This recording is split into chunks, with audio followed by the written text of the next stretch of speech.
ನಿಮ್ಮ ಸಭೆ ದೊಡ್ಡದಾಗಿದೆ, ಅದ್ಭುತ ಆರಾಧನೆ ನಡೆಯುತ್ತದೆ, ಸಾವಿರಾರು ಜನರು ಬರುತ್ತಾರೆ. ಆದರೆ ಒಂದು ಪ್ರಶ್ನೆ, ಯೇಸು ಕ್ರಿಸ್ತನು ಆ ಸಭೆಯನ್ನು ನಿಜವಾದ ಸಭೆ ಎಂದು ಕರೆಯುತ್ತಾನೆಯೇ? ಏಕೆಂದರೆ ಜನರು ನೋಡುವುದನ್ನು ಯೇಸು ಕ್ರಿಸ್ತನು ನೋಡುವುದಿಲ್ಲ. ಯೇಸು ಕ್ರಿಸ್ತನು ಸಭೆಯ ಗಾತ್ರವನ್ನು ನೋಡುವುದಿಲ್ಲ. ಯೇಸು ಕ್ರಿಸ್ತನು ಸಭೆಯ ನಂಬಿಗಸ್ತಿಕೆಯನ್ನು ನೋಡುತ್ತಾನೆ. ಹಾಗಾದರೆ ನಿಜವಾದ ಸಭೆಯ 8 ಬೈಬಲಿನ ಗುರುತುಗಳು ಯಾವ್ಯಾವಾಗಿವೆ? ಅದನ್ನೇ ಈ ಒಂದು ವಿಡಿಯೋದಲ್ಲಿ ತಿಳಿದುಕೊಳ್ಳೋಣ. ಪ್ರಿಯರೇ, ಎಲ್ಲರಿಗೂ ಪ್ರೈಸ್ ಲಾರ್ಡ್, ಜೈ ಕ್ರಿಸ್. ಮತ್ತೊಂದು ವಿಡಿಯೋಗೆ ತಮ್ಮೆಲ್ಲರಿಗೂ ಸ್ವಾಗತ. ಹೊಸಬರಾಗಿ ಒಂದು ವಿಡಿಯೋನ ನೋಡುತ್ತಿರುವಂಥವರು ನಮ್ಮ ಚಾನಲ್ಗೆ ಸಬ್ಸ್ಕ್ರೈಬ್ ಅನ್ನು ಮಾಡಿರಿ. ಇದೇ ರೀತಿಯಾದ ಮುಂದೆ ಬರುತ್ತಿರುವಂಥ ವಿಡಿಯೋಸ್ಗಳು ಮಿಸ್ ಮಾಡಿಕೊಳ್ಳುವುದಿಲ್ಲ. ಈಗಾಗಲೇ ಮೆಂಬರ್ಶಿಪ್ ತೆಗೆದುಕೊಂಡಿರುವಂಥವರಿಗೆ ಕ್ರಿಸ್ತ ನಾಮದಲ್ಲಿ ವಂದನೆಗಳನ್ನು ಸಲ್ಲಿಸ್ತೇವೆ. ಅದೇ ರೀತಿಯಾಗಿ ಈ ವಿಡಿಯೋಸ್ಗಳು ಇಷ್ಟವಾಗ್ತವೆ, ಮೆಂಬರ್ಶಿಪ್ ತೆಗೆದುಕೊಳ್ಳಿರಿ. ಭಾಳಷ್ಟು ಕಡಿಮೆ ಅಮೌಂಟ್ ಇಂದ ಆ ಒಂದು ಲೆವೆಲ್ 1 ಮೆಂಬರ್ಶಿಪ್ ಇರುತ್ತದೆ. ಅದರಿಂದ ನೀವು ನಮ್ಮ ಸೇವೆಗೆ ಸಹಾಯ ಮಾಡಬಹುದು. ನಿಜವಾದ ಸಭೆ ಮತ್ತು ನಕಲಿ ಸಭೆ, ಎಪಿಸೋಡ್ 1 ನಕಲಿ ಸಭೆ ಈಗಾಗಲೇ ನಾವು ನೋಡಿಕೊಂಡಿದ್ದೇವೆ. ಹಿಂದಿನ ವಿಡಿಯೋ ಅದೇ ಆಗಿದೆ. ನೋಡದೇ ಇರುವಂಥವರು ಆ ಒಂದು ನಕಲಿ ಸಭೆ ಎಪಿಸೋಡ್ 1 ವಿಡಿಯೋನ ನೋಡಿರಿ. ಅನೇಕ ವಿಷಯಗಳು, ಅಂದರೆ ನಕಲಿ ಸಭೆಯ ಸತ್ಯವೇದದಲ್ಲಿ ಏನೇನು ಗುರುತುಗಳಾಗಿವೆ ಎಂಬುದಾಗಿ ನಾವು ಬಹಳಷ್ಟು ಸ್ಪಷ್ಟವಾಗಿ ಒಂದು ಒಳ್ಳೆಯ ವಿವರಣೆಯಿಂದ ವಾಕ್ಯಗಳೊಂದಿಗೆ ನೋಡಿಕೊಂಡಿದ್ದೇವೆ. ದಯವಿಟ್ಟು ನೀವು ನೋಡಬೇಕೆಂಬುದಾಗಿ ಕೇಳಿಕೊಳ್ಳುತ್ತೇನೆ. ಈ ಒಂದು ವಿಡಿಯೋದಲ್ಲಿ ಎಪಿಸೋಡ್ 2 ನಿಜವಾದ ಸಭೆ, ನೈಜ ಸಭೆ ಎಂಬುದಾಗಿ, ಅಂದರೆ ಸತ್ಯವೇದದಲ್ಲಿ ಯೇಸು ಕ್ರಿಸ್ತನು ಸಭೆ ಹೀಗೆ ಇರಬೇಕು ಎಂದು ಹೇಳಿಕೊಟ್ಟಿರುವಂಥ ಯಾವ ಗುರುತುಗಳಾಗಿವೆ. ಅಂದರೆ ಸಭೆ ಇದೆ, ಅದರಲ್ಲಿ ಒಂದು ಕೆಲವು ಬಹಳಷ್ಟು ಮುಖ್ಯವಾಗಿರುವಂಥ ವಿಷಯಗಳು ಯಾವ್ಯಾವಾಗಿರಬೇಕು, ಇದು ನಿಜವಾದ ಸಭೆ ಆಗಿದೆ ಎಂದು ಯಾವ ಗುರುತುಗಳಿಂದ ನಾವು ಅರ್ಥ ಮಾಡಿಕೊಳ್ಳುತ್ತೇವೆ, ತಿಳಿದುಕೊಳ್ಳುತ್ತೇವೆ, ಅದನ್ನೇ ಈ ಒಂದು ವಿಡಿಯೋದಲ್ಲಿ ತಿಳಿದುಕೊಳ್ಳೋಣ. ಅದಕ್ಕೋಸ್ಕರ ಮೊದಲನೇದಾಗಿ ನಿಜವಾದ ಸಭೆ ಎಂದರೆ ಏನೆಂಬುದಾಗಿ ನಾವು ತಿಳಿದುಕೊಳ್ಳೋಣ. ಈ ನಿಜವಾದ ಸಭೆ ಅಂದರೆ ಯಾವುದೇ ದೋಷ ರಹಿತ ಸಭೆ ಎಂದರ್ಥ ಅಲ್ಲ. ಅಂದರೆ ಸಭೆಗಳಲ್ಲಿ ಯಾವುದೇ ರೀತಿಯಾದ ದೋಷಗಳೇ ಇರಬಾರ್ದು, ಸಂಪೂರ್ಣ ಪರಿಪೂರ್ಣತೆ ಉಳಿರುವಂಥ ಸಭೆ ಆಗಿರಬೇಕೆಂಬುದಾಗಿ ಇದರ ಅರ್ಥವಿಲ್ಲ. ಹೊಸ ಒಡಂಬಡಿಕೆಯಲ್ಲಿ ಗಂಭೀರವಾದ ದೌರ್ಬಲ್ಯಗಳಿಂದ ತುಂಬಿರುವಂಥ ಸಭೆಗಳಿದ್ದವು. ಆ ಸಭೆಗಳು ಇದ್ದವು. ಅದಕ್ಕೋಸ್ಕರವೇ ಪೌಲನು ಆ ಒಂದು ಪತ್ರಿಕೆಗಳನ್ನು ಬರೆದಿರುವಂಥದ್ದಾಗಿದೆ. ಪ್ರಕಟಣೆಯಲ್ಲಿ ಕೂಡ ಸಭೆಗಳಲ್ಲಿ ಯಾವ ವಿಷಯಗಳು ಆಗುತ್ತಾ ಇದ್ದವು, ಅದಕ್ಕೋಸ್ಕರ ದೇವರು ಅದನ್ನು ಸರಿಪಡಿಸುತ್ತಾನೆ.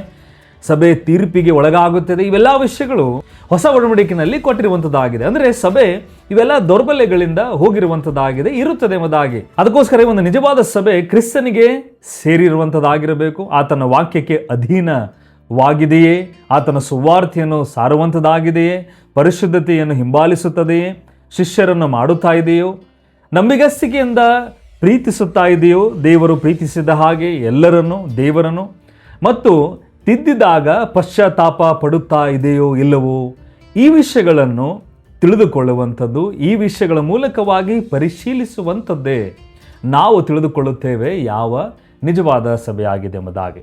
ಅದಕ್ಕೋಸ್ಕರ ಇವಾಗ ಗುರುತುಗಳನ್ನು ನಾವು ಒಂದೊಂದಾಗಿ ನೋಡಿಕೊಳ್ಳೋಣ. ನಿಜವಾದ ಸಭೆಯ ಗುರುತುಗಳು. ಮೊದಲನೇದಾಗಿ, ಕ್ರಿಸ್ತನು ಸಭೆಯ ಶಿರಸ್ಸಾಗಿದ್ದಾನೆ. ಇದು ಬಹಳಷ್ಟು ಮುಖ್ಯವಾಗಿರುವಂಥದ್ದು. ಸಭೆಯ ಶಿರಸ್ಸು, the head of the church ಎಂಬುದಾಗಿ ಹೇಳುತ್ತೇವೆ. ಯಾರು? ಯಾವ ಮನುಷ್ಯನೂ ಕೂಡವಿಲ್ಲ. ಯಾರೇ ಪೋಪ್ ಆಗಲಿ, ಬಿಷಪ್ ಆಗಲಿ, ಎಂಥ ಒಳ್ಳೆ ದೊಡ್ಡ ಸೇವಕಿ ಆಗಿರಲಿ, ಯಾರೂ ಕೂಡ ಸಭೆಯ ಶಿರಸ್ಸಿಲ್ಲ. ಯೇಸು ಕ್ರಿಸ್ತನೊಬ್ಬನೇ ಸಭೆಯ ಶಿರಸ್ಸಾಗಿದ್ದಾನೆ. ಅದನ್ನು ನಾವು ಎಲ್ಲ ವಾಕ್ಯಗಳಲ್ಲಿ ನೋಡುತ್ತೇವೆ. ಕ್ರಿಸ್ತನು ತನ್ನ ಸಭೆಯನ್ನು ಕಟ್ಟುತ್ತಾನೆ. ಮತ್ತಾಯ 16:18 ಕ್ರಿಸ್ತನಿಗೆ ಸರ್ವೋಚ್ಚ ಅಧಿಕಾರವಿದೆ ಸಭೆಯ ಮೇಲೆ. ಎಫೆಸ 1:22-23 ಕ್ರಿಸ್ತನು ಸಭೆ ಎಂಬ ದೇಹಕ್ಕೆ ಶಿರಸ್ಸಾಗಿದ್ದಾನೆ. ಕೊಲೊಸ್ಸೆ 1:18 ಸಭೆಯ ನಾಯಕರು ಕುರುಬರಾಗಿದ್ದಾರೆ, ಮಾಲೀಕರಲ್ಲ. 1 ಪೇತ್ರ 5:2-4 ಸಭೆಯು ಕ್ರಿಸ್ತನ ಮಹಿಮೆಗಾಗಿ ಅಸ್ತಿತ್ವದಲ್ಲಿದೆ. ಎಫೆಸ 3:21 ನಿಜವಾದ ಸಭೆಯು ಕ್ರಿಸ್ತನಿಗೆ ಸೇರಿದೆ ಮತ್ತು ಕ್ರಿಸ್ತನ ಕರ್ತವ್ಯದ ಅಡಿಯಲ್ಲಿ ಕೇಂದ್ರಿತವಾಗಿರುವಂಥದ್ದಾಗಿದೆ. ಯಾಕಂದರೆ ಸಭೆಯನ್ನು ಆಳುವಂಥವನು ಯೇಸು ಕ್ರಿಸ್ತನು, ಸಭೆಯನ್ನು ಕಟ್ಟುವಂಥವನು ಆತನು, ಅದರ ಮೇಲೆ ಅಧಿಕಾರ ನಡೆಸುವಂಥವನು ಆತನು, ಮತ್ತು ಆ ಸಭೆಯನ್ನು ನಡೆಸಿಕೊಂಡು ಹೋಗಿರುವಂಥವರು ಕುರುಬರೆಂಬುದಾಗಿ ನಾವು ವಾಕ್ಯದಲ್ಲಿ ನೋಡುತ್ತೇವೆ, ಮಾಲೀಕರಲ್ಲ. ಇವಾಗ ಕೆಲವರು ಮಾಲೀಕರನ್ನಾಗಿ ನೋಡಿಕೊಳ್ಳುತ್ತಾ ಇದ್ದಾರೆ. ನಾನು ಒಂದು ಬಿಸ್ನೆಸ್ ಹೇಗೆ ಸ್ಟಾರ್ಟ್ ಮಾಡುತ್ತಾರೋ, ಇವಾಗ ಬಿಸ್ನೆಸ್ ಸ್ಟಾರ್ಟ್ ಮಾಡಿದ ಮೇಲೆ ಅವನು ಬಾಸ್ ಆಗಿ ಅಂದುಕೊಳ್ಳುತ್ತಾನೆ. ಆ ರೀತಿಯಾಗಿ ಮಾಲೀಕರಾಗಿ ಅಂದುಕೊಳ್ಳುತ್ತಿದ್ದಾರೆ. ಅದು ನಿಜವಾದ ಸಭೆಯಲ್ಲ. ಯಾಕಂದರೆ ಮಾಲೀಕರಲ್ಲ, ಕುರುಬರು ಎಂಬುದಾಗಿ ಸತ್ಯವೇದ ಹೇಳುತ್ತದೆ. ಮತ್ತು ಅದೇ ರೀತಿಯಾಗಿ ಸಭೆ ಯೇಸು ಕ್ರಿಸ್ತನನ್ನು ಮಹಿಮೆ ಸಲ್ಲಿಸುವಂಥ ಅಸ್ತಿತ್ವದಲ್ಲಿಯೇ ಇರಬೇಕು. ಎರಡನೇದಾಗಿರುವಂತಹ ಗುರುತು, ಸತ್ಯವೇದವು ಸಭೆಯ ಅಧಿಕಾರವಾಗಿದೆ. ಅಪೋಸ್ತಲರ ಬೋಧನೆಗೆ ಸಮರ್ಪಣೆ. ಸಂಪೂರ್ಣ ಸಭೆ ಅಪೋಸ್ತಲರು ಮಾಡಿರುವಂಥ ಬೋಧನೆಗಳು, ಬರೆದಿರುವಂಥ ಎಲ್ಲ ಪತ್ರಿಕೆಗಳಲ್ಲಿ ದೇವರ ವಾಕ್ಯದ ಆ ಒಂದು ಬೋಧನೆಗಳ ಮೇಲೆ ಸಂಪೂರ್ಣವಾಗಿ ಸಭೆ ಸಮರ್ಪಿಸಬೇಕು. ಸತ್ಯವೇದವು ದೈವ ಪ್ರೇರಿತವಾಗಿದೆ. ಯಾಕಂದರೆ ಅದು ದೇವರ ಉಸಿರಾಟವಾಗಿದೆ, ದೇವರಿಂದ ಬಂದಿರುವಂಥ ವಾಕ್ಯ. ಆ ಒಂದು ಸತ್ಯವೇದವೇ ಸಂಪೂರ್ಣ ಸಭೆಯ ಮೇಲೆ ಅಧಿಕಾರವಾಗಿರುವಂಥದ್ದಾಗಿರಬೇಕು. ಸತ್ಯವೇದವು ದೇವರ ಜನರನ್ನು ಸಜ್ಜುಗೊಳಿಸುತ್ತದೆ. 2 ತಿಮೋತಿ 3:17. ಸಭೆಯು ಸತ್ಯದ ಸ್ತಂಭವೂ ಆಧಾರವೂ ಆಗಿದೆ. ಸತ್ಯವೇದವೇ ಸತ್ಯ ಬೋಧನೆಯನ್ನು ರಕ್ಷಿಸಬೇಕು ಮತ್ತು ಸುಳ್ಳು ಬೋಧನೆಯನ್ನು ಖಂಡಿಸಬೇಕು. ಸತ್ಯವೇದದಿಂದಲೇ ಗೊತ್ತಾಗುತ್ತಿದೆ ಯಾವ ಸುಳ್ಳು ಬೋಧನೆಗಳಾಗಿವೆ, ಯಾವ ಸತ್ಯ ಬೋಧನೆಗಳಾಗಿವೆ ಎಂಬುದಾಗಿ. ಇವಾಗ ಸತ್ಯವೇದಕ್ಕೆ ಸಂಪೂರ್ಣ ಅಧಿಕಾರ ಸಭೆಯಲ್ಲಿ ಕೊಡಲ್ಪಡುತ್ತಾ ಇಲ್ಲ ಎಂದರೆ ಸುಳ್ಳು ಬೋಧನೆಗಳು ಮತ್ತು ಸತ್ಯ ಬೋಧನೆಗಳನ್ನು ಹೇಗೆ ಅರ್ಥ ಮಾಡಿಕೊಳ್ಳುವುದಕ್ಕೆ ಸಾಧ್ಯ? ತೀತ 1:9. ಅದಕ್ಕೋಸ್ಕರ ನಿಜವಾದ ಸಭೆಯು ಸತ್ಯವೇದದ ಮೇಲೆ ನಿಲ್ಲುವುದಿಲ್ಲ, ಬದಲಾಗಿ ಅದು ಸತ್ಯವೇದದ ಅಡಿಯಲ್ಲಿ ನಿಲ್ಲುತ್ತದೆ. ಮೂರನೇದಾಗಿರುವಂತಹ ಗುರುತು, ಕ್ರಿಸ್ತನ ಸುವಾರ್ತೆಯೇ ಕೇಂದ್ರವಾಗಿದೆ. ನಿಜವಾದ ಸಭೆಯ ಮುಖ್ಯವಾಗಿರುವಂತಹ ಗುರುತು ಈ ಒಂದು ಸುವಾರ್ತೆ ಆ ನಿಜವಾದ ಸಭೆಯ ಕೇಂದ್ರವಾಗಿರುತ್ತದೆ. ಸಭೆಯ ಸ್ಥಾಪನೆಗಳು ಯಾಕೆ? ದೇವರು ನಮಗೋಸ್ಕರ ಮಾಡಿರುವಂತಹ ತ್ಯಾಗ, ಪಾಪದ ಕ್ಷಮಾಪಣೆ, ನರಕದಿಂದ ತಪ್ಪಿಸುವಿಕೆ, ನಿತ್ಯ ಜೀವಕ್ಕೆ ಬಾಧ್ಯಸ್ಥರು, ಇದನ್ನು ಲೋಕಕ್ಕೆ ಸಾರುವಂಥದ್ದೇ ನಿಜವಾದ ಸಭೆಯ ಕೇಂದ್ರವಾಗಿರಬೇಕು. ಅದಕ್ಕೋಸ್ಕರ ಕ್ರಿಸ್ತನು ನಮ್ಮ ಪಾಪಗಳಿಗಾಗಿ ಮರಣ ಹೊಂದನು, ಕ್ರಿಸ್ತನು ಸತ್ತರೊಳಗಿಂದ ಎಬ್ಬಿಸಲ್ಪಟ್ಟನು. ಯೇಸು ಕ್ರಿಸ್ತನು ಮತ್ತು ಆತನ ಶಿಲುಬೆ ಮರಣವಾಗಿದೆ. ಆತನು ಆ ಶಿಲುಬೆ ಮೇಲೆ ಮರಣವನ್ನು ಕೊಟ್ಟು ನಮಗೆ ರಕ್ಷಣೆ ನೀಡಿದ್ದಾನೆ. ಸುವಾರ್ತೆಯು ರಕ್ಷಣೆಗಾಗಿ ದೇವರ ಬಲವಾಗಿದೆ. ಬೇರೆ ಒಂದು ಸುವಾರ್ತೆಯನ್ನು ತಿರಸ್ಕರಿಸಲೇಬೇಕು. ಇವೆಲ್ಲ ಈ ಒಂದು ವಾಕ್ಯಗಳಲ್ಲಿ, ಕೊರಂತಿ, ರೋಮ, ಗಲಾತ್ಯದವರಿಗೆ ಇವೆಲ್ಲ ವಾಕ್ಯಗಳಲ್ಲಿ ಬಹಳಷ್ಟು ಸ್ಪಷ್ಟವಾಗಿ ಬರೆಯಲ್ಪಟ್ಟಿದೆ. ಸುವಾರ್ತೆ ನಿಜವಾದ ಸಭೆಯ ಕೇಂದ್ರವಾಗಿರಬೇಕು. ನಿಜವಾದ ಸಭೆ ಸುವಾರ್ತೆಯನ್ನು ಮಾನವ ಭರವಸೆಗಳಿಂದ ಬದಲಾಯಿಸುವ ಬದಲು ಯೇಸು ಕ್ರಿಸ್ತನನ್ನು ಮತ್ತು ಆತನ ಸುವಾರ್ತೆಯನ್ನು ಕೇಂದ್ರದ ಅಡಿಯಲ್ಲಿ ಇಟ್ಟುಕೊಳ್ಳುವಂಥದ್ದಾಗಿದೆ. ನಾಲ್ಕನೇದಾಗಿರುವಂಥ ಗುರುತು, ನಿಜವಾದ ಸಭೆಯು ಶಿಷ್ಯರನ್ನು ಮಾಡುತ್ತದೆ.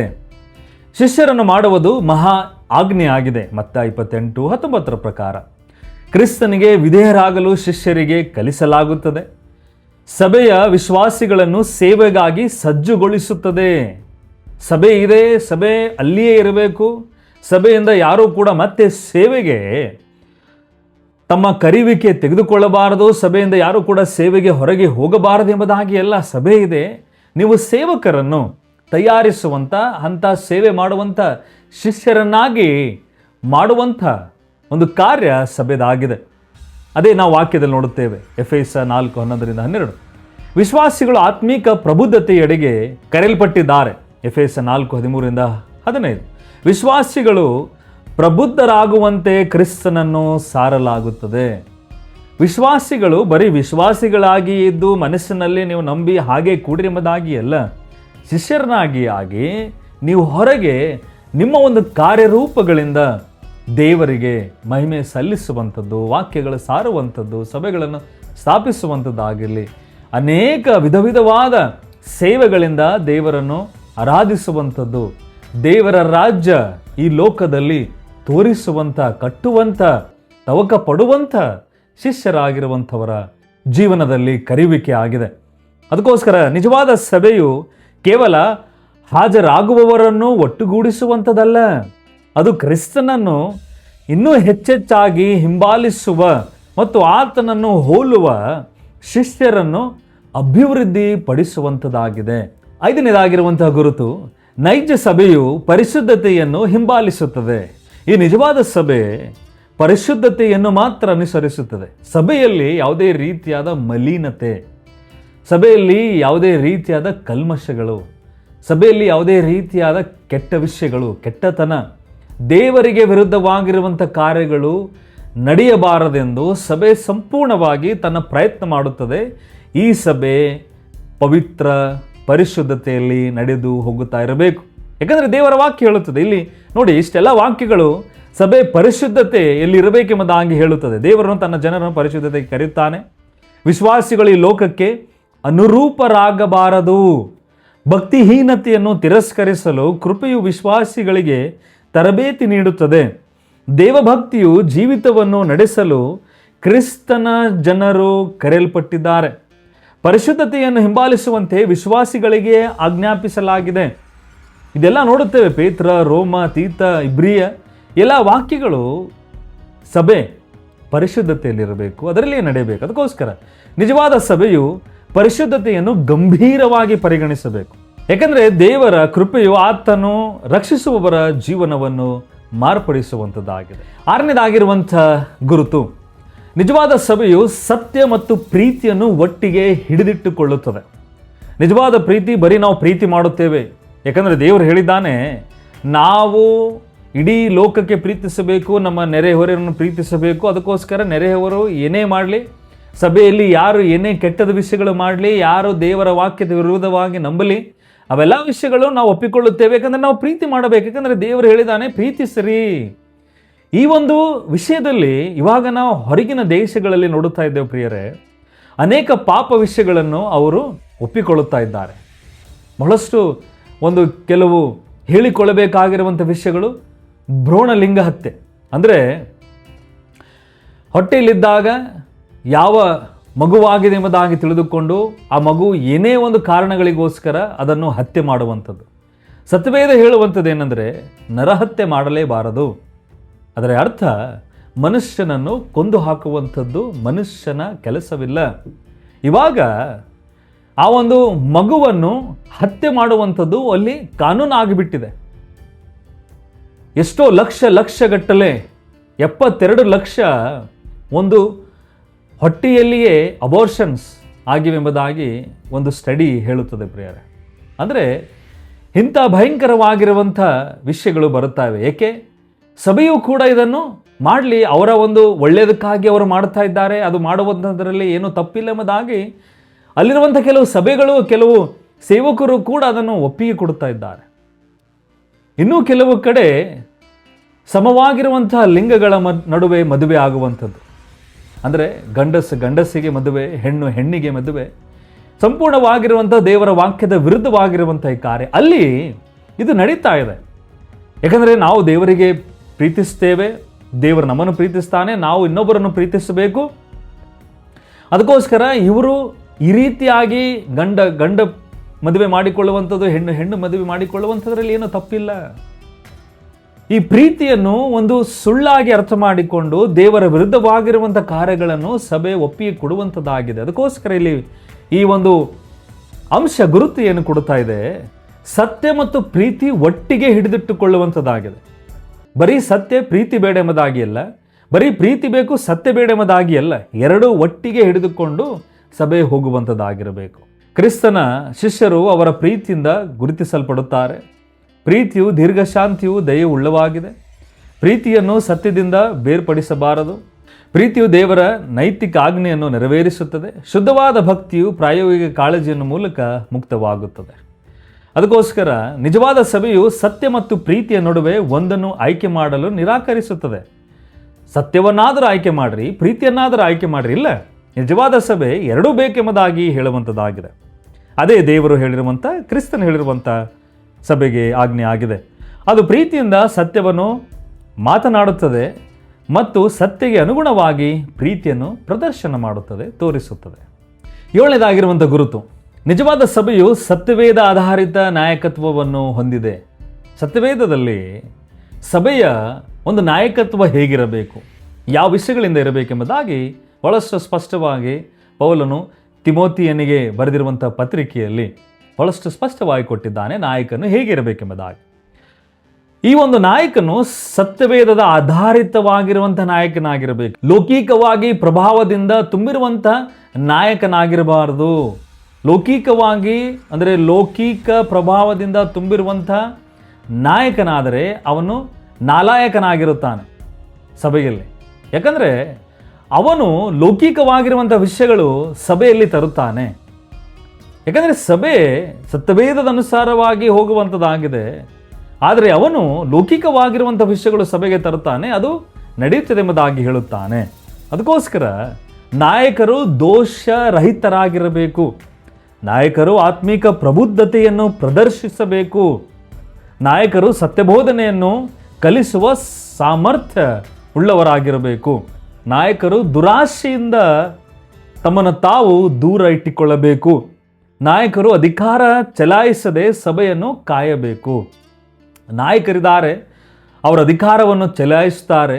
ಅವರ ಅಧಿಕಾರವನ್ನು ಮಾತ್ರ ಇಲ್ಲ, ಅಧಿಕಾರ ಯೇಸು ಕ್ರಿಸ್ತನನ್ನು ಮಾತ್ರ ಇರುತ್ತದೆ ಸಭೆಯ ಮೇಲೆ. ನಾಯಕರು ಬರೀ ಸಭೆಯನ್ನು ಕಾಯುವಂಥವರಿರುತ್ತಾರೆ. ಯಾವ ಕೆಟ್ಟ ವಿಷಯಗಳಿಂದ, ಬೇರೆ ಒಂದು ವಿಷಯಗಳಿಂದ ಸಭೆ ಹಾಳಾಗಬಾರದು, ಸಭೆಗೆ ಕೆಟ್ಟ ಹೆಸರು ಬರಬಾರದು, ಸಭೆಯ ಒಳಗೆ ಪಾಪ ಬರಬಾರದು.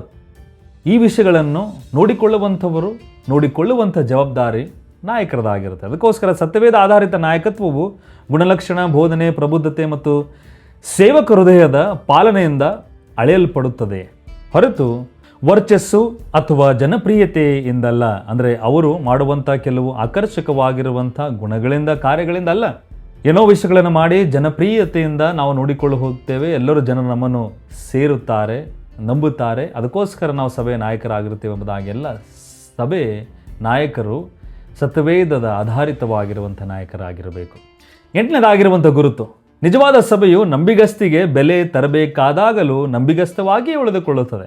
ಇವಾಗ ನಿಜವಾದ ಸಭೆಗೆ ಕೆಲವು ವಿಷಯಗಳು, ಷರತ್ತುಗಳು, ಚಾಲೆಂಜಸ್ ಬರುತ್ತವೆ, ಹಿಂಸೆಗಳು ಬರುತ್ತವೆ, ಏನಾದರೂ ಕಷ್ಟಗಳು ಬರುತ್ತವೆ, ಇಡೀ ಸಭೆಗೆ ಬರುತ್ತವೆ. ಈಗಾಗಲೇ ನಾವು ನೋಡಿಕೊಳ್ಳುತ್ತಾ ಇದ್ದೇವೆ, ಅನೇಕ ಕಡೆಗಳಲ್ಲಿ ಸಭೆಗಳನ್ನು ಹಾಳು ಮಾಡುತ್ತಾ ಇದ್ದಾರೆ. ಅಂದರೆ ಅರ್ಥ ಅದನ್ನು ಉಳಿಸುತ್ತಾ ಇದ್ದಾರೆ, ಹೊಡೆಯುತ್ತಾ ಇದ್ದಾರೆ.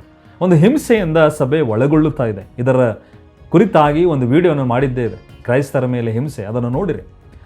ಈ ರೀತಿಯಾಗಿ ಸಭೆ ಹೋಗುತ್ತಿರುವಾಗ ಸಭೆ ಏನು ಮಾಡಬೇಕು?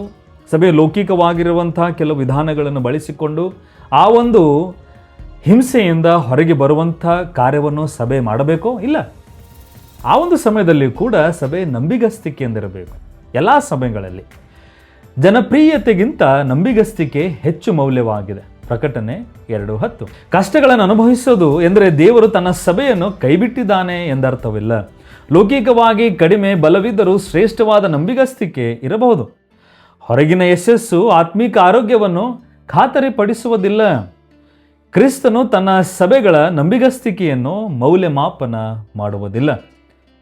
ಅದಕ್ಕೋಸ್ಕರ ನಿಜವಾದ ಸಭೆ ಯಶಸ್ಸಿನ ಲೌಕಿಕ ವ್ಯಾಖ್ಯಾನಗಳಿಗಿಂತ ಕ್ರಿಸ್ತನ ಮೇಲಿನ ನಂಬಿಗಸ್ತಿಕೆಯನ್ನು ಹೆಚ್ಚು ಗೌರವಿಸುತ್ತದೆ. ಲೋಕವನ್ನು ನೋಡಿ ನಿಜವಾದ ಸಭೆ ನಡೆಯುವುದಿಲ್ಲ. ನಿಜವಾದ ಸಭೆ ಕ್ರಿಸ್ತನನ್ನು, ಆತನು ಕೊಟ್ಟಿರುವಂಥ ವಾಕ್ಯಗಳ ಅನುಸಾರವಾಗಿ ನಡೆಯುವಂಥದ್ದಾಗಿದೆ.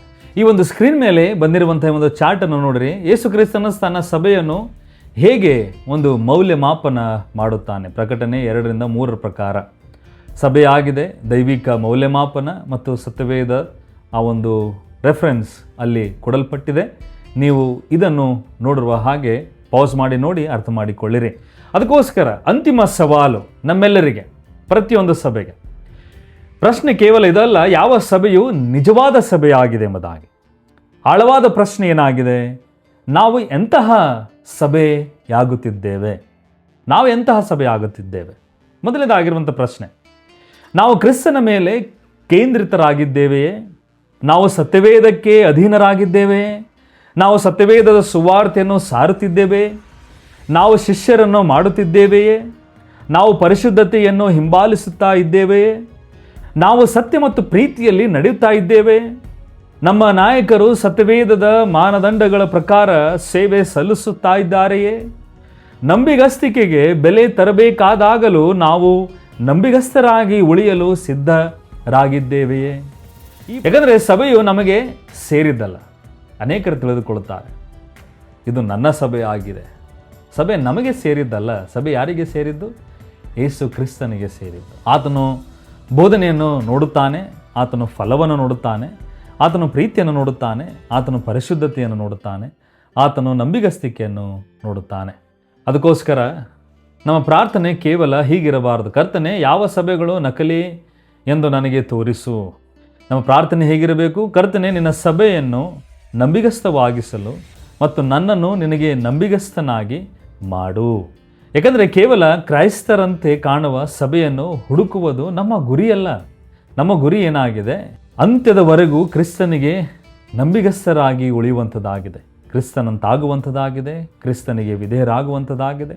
ಕ್ರಿಸ್ತನನ್ನು ಹಿಂಬಾಲಿಸುವಂಥದ್ದಾಗಿದೆ, ಕ್ರಿಸ್ತನಿಗೆ ಸೇರುವಂಥದ್ದಾಗಿದೆ. ಸಭೆಯು ಯೇಸು ಕ್ರಿಸ್ತನಿಗೆ ಸೇರಿದೆ. ಅದಕ್ಕೋಸ್ಕರ ಸಭೆಯು ನಿರಂತರವಾಗಿ ಯೇಸು ಕ್ರಿಸ್ತನ ಬಳಿಗೆ ಬರುವಂಥದ್ದಾಗಿರಬೇಕು. ನಿಜವಾದ ಸಭೆಯ ಗುರುತುಗಳು ಏನೇನು, ನಿಜವಾದ ಸಭೆ ಏನಾಗಿದೆ, ನಾವು ಏನು ಮಾಡಬೇಕು, ಎಲ್ಲ ವಿಷಯಗಳನ್ನು ನೀವು ತಿಳಿದುಕೊಂಡಿದ್ದೀರಿ ಎಂಬುದಾಗಿ ನಂಬುತ್ತೇನೆ. ಮತ್ತೆ ಮುಂದಿನ ವಿಡಿಯೋದಲ್ಲಿ ಇನ್ನೊಂದು ಹೊಸದಾಗಿರುವಂಥ ವಿಷಯದೊಂದಿಗೆ ನಾವು ಭೇಟಿಯಾಗೋಣ. ಪ್ರಿಯರೇ, ಮೆಂಬರ್ಶಿಪ್ ಆಗ್ರಿ, ನಮ್ಮ ಸೇವೆಗೆ ಪ್ರೋತ್ಸಾಹಿಸಿರಿ, ಬೆಂಬಲಿಸಿರಿ ಎಂಬುದಾಗಿ ಕೇಳಿಕೊಳ್ಳುತ್ತಾ ಮುಂದಿನ ವಿಡಿಯೋದಲ್ಲಿ ಭೇಟಿಯಾಗೋ ತನಕ ದೇವರ ಪರಿಶುದ್ಧ ಪ್ರಸನ್ನತೆ ನಿಮ್ಮೆಲ್ಲರ ಜೊತೆ ಇರಲಿ. ಎಲ್ಲರಿಗೂ ಪ್ರೈಸ್ ಲಾರ್ಡ್, ಜೈ ಕ್ರಿಸ್ತ್, ಆಮೆನ್.